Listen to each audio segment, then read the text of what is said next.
आज अमीरी गरीबी की खाई इतनी पैदा हो गई है जिसकी कोई कल्पना नहीं कर सकता है। और इसीलिए ज़रूरी है कि एक डॉक्यूमेंट हो, हमारे क्या लक्ष्य है, हमारा क्या विज़न है, हमारे कार्यकर्ताओं के बीच में और जनता को क्या दिशा दिखाएं, हमारी दल के विचारधारा के क्या सुझाव हों, उनको लेकर के जनता के बीच में जाने के लिए। और जैसा डॉक्टर राम मनोहर लोहिया जी ने कहा, डॉक्टर भीमराव अम्बेडकर जी ने तो संविधान दिया हमें, जिस संविधान से हमें हक मिलता है, जिस संविधान से हमें सम्मान मिलता है, वहीं डॉक्टर राम मनोहर लोहिया जी ने कहा कि गरीबी के खिलाफ लड़ाई एक धोखा है। जब तक जाति और लिंग के आधार पर भेदभाव के खिलाफ लड़ाई न हो। इसीलिए ये कागज, ये किताब सामाजिक न्याय से महापरिवर्तन, एक नई दिशा, एक नई उम्मीद के साथ हम जनता के बीच में ले जाना चाहते हैं। ये हमारे नेताओं के लिए, हमारे कार्यकर्ताओं के लिए और हमारे खुद के लिए भी ये है। आज क्योंकि हमारे तमाम सीनियर लीडर लोग मैदान में चुनाव लड़ रहे हैं, कहीं ना कहीं सभाएं कर रहे हैं, इसलिए ज़रूरी था कि ये डॉक्यूमेंट भी, ये किताब भी जनता के बीच में पहुंचाने का काम करें। सामाजिक न्याय से महापरिवर्तन, एक नई दिशा, एक नई उम्मीद। और डॉक्टर भीमराव अम्बेडकर जी के संविधान और उसके माध्यम से हक और सम्मान मिलने का जो काम था, उसको रोकने का काम भारतीय जनता पार्टी कर रही है। और गरीबी के खिलाफ लड़ाई एक धोखा है। जब तक जाति और लिंग के आधार पर भेदभाव के खिलाफ लड़ाई न हो। इसीलिए ये तैयार किया, उसमें तमाम विषय हैं।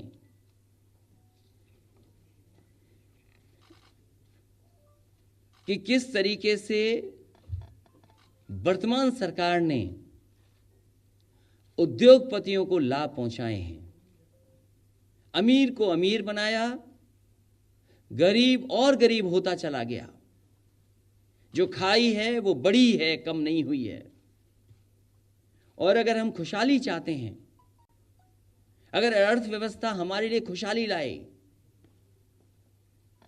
अगर हमारे बीच में तरक्की और आगे बढ़ने का रास्ता निकले, तो बिना सामाजिक न्याय के वो रास्ता नहीं निकल सकता है।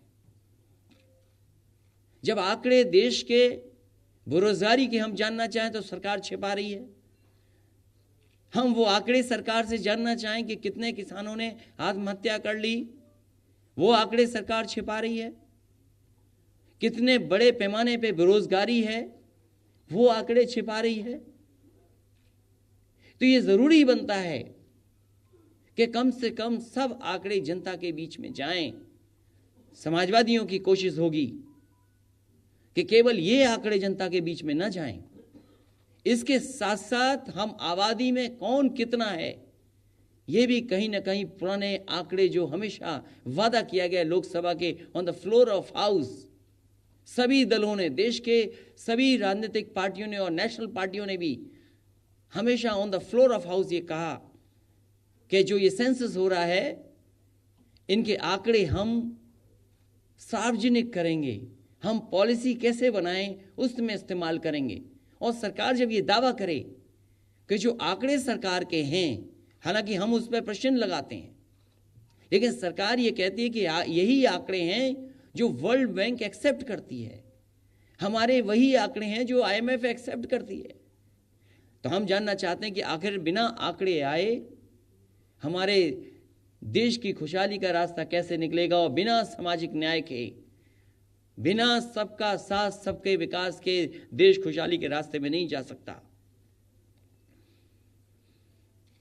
GST से कुछ व्यापार को तो लाभ पहुंचा होगा, लेकिन बड़े पैमाने पे हमारे व्यापारियों को नुकसान हुआ है। नोटबंदी से जान चली गई लोगों की, कोई सरकार का जवाब नहीं। बैंकें घाटे में हैं।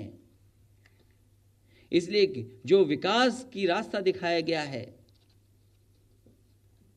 वो कुछ ही लोगों के हाथ में रह गया। हमें अपनी पढ़ाई लिखाई का इंतजाम और किस तरीके से पढ़ाई हो, शिक्षा कैसी हो, उस पर भी दोबारा सोचने का। समाजवादी पार्टी का मानना है कि बिना प्राइमरी एजुकेशन को बेहतर किए संभव नहीं है जो हम अचीव करना चाहते हैं, क्योंकि पढ़ाई उस तरह की नहीं है, क्वालिटी एजुकेशन वो नहीं है। जिस तरह की नौकरियां, जिस तरह के रोजगार आज बाजार में हैं, इसलिए कहीं ना कहीं हमें शिक्षा के बारे में भी सोचना पड़ेगा। और पढ़ाई के साथ साथ हमारा नौजवान न जाने कितना कोचिंग पे पैसा बर्बाद कर देता है। जितनी फीस नहीं देता, फीस से कई गुना ज्यादा वो कोचिंग करते करते अपना पैसा बर्बाद करता है, माँ बाप का पैसा बर्बाद करता है। उसके बाद भी नौकरी रोजगार उसके हाथ नहीं आती। इसलिए रोजगार का इंतजाम कैसे हो, इंफ्रास्ट्रक्चर पे काम कैसे हो। बड़े बड़े काम जब तक नहीं होंगे, सरकार ये दावा करती है कि हमने एयरपोर्ट बनाए, हमने सड़कें बनाई और एक दिन में इतनी सड़कें बन गई, इंडस्ट्रियलाइजेशन हुआ, FDI आया, लेकिन ये सच्चाई नहीं है। अगर ये सब कुछ होता तो नौकरियां मिलती। समाजवादी लोगों ने कम से कम इंफ्रास्ट्रक्चर पे करके दिखाया। देश का सबसे बेहतरीन एक्सप्रेसवे दिया, देश का सबसे बेहतरीन पुलिस रिस्पांस सिस्टम दिया, अपनी बेटियों बहनों के लिए सबसे बेहतरीन 1090 दिया। और गोल्डन रेवोल्यूशन के माध्यम से हम कहना चाहते हैं कि किसान खुशहाल तभी होगा जब उसका पूरा का पूरा कर्ज माफ हो जाए। समय समय पे जो जो सरकारें चुनाव में गईं, उन्होंने वादे किए किसान को और कहा कि हम कर्जा माफ करेंगे, लेकिन नियम ऐसे बना दिए कि किसानों के कर्ज माफ नहीं हुए। हम उदाहरण में नहीं जाना चाहते, ना उत्तर प्रदेश के उदाहरण में जाना चाहते हैं, ना मध्य प्रदेश के उदाहरण में, लेकिन किसान का पूरा कर्ज माफ हो, इस पक्ष में हम लोग हैं। और MSP कैसे मिलेगी? मुझे याद है कि बीजेपी की सरकार के मुखिया यहीं पर आकर के कहा कि MSP मिलेगा हर फसल का, लेकिन किसी फसल का MSP नहीं मिल रहा। और कहां मिलेगा वो आज तक भारतीय जनता पार्टी ने नहीं बताया। नेशनल सिक्योरिटी पे बात है हमारी कि नेशनल सिक्योरिटी पे हम क्या करना चाहते हैं, इंटरनल सिक्योरिटी पे हम क्या क्या किए हैं, हमें क्लीन एयर कैसे मिलेगी, जमीन कैसे हमारी साफ रहेगी, नदियां कैसे साफ होंगी, और बिना महिलाओं को बराबरी का सम्मान दिए हम आधा अधूरा विकास समझेंगे। इसलिए हमारी बेटियों को, बहनों को और महिलाओं को बराबर का सम्मान मिले, तभी जाकर के हमारा समाज और देश खुशहाल होगा।